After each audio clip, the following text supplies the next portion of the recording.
Para papasok ka lang sa kagubatan guys, no?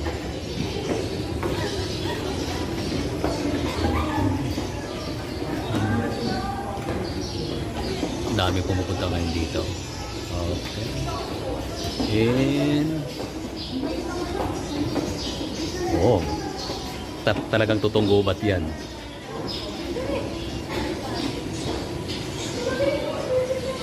Okay, pasukan natin. Pero itong mga iba't ibang halaman nakalagay. Bakawan tree. Bakawan, di ba? Diyan ang mga honeybee. Parang totoo. Ito naman, may tunog din eh, no?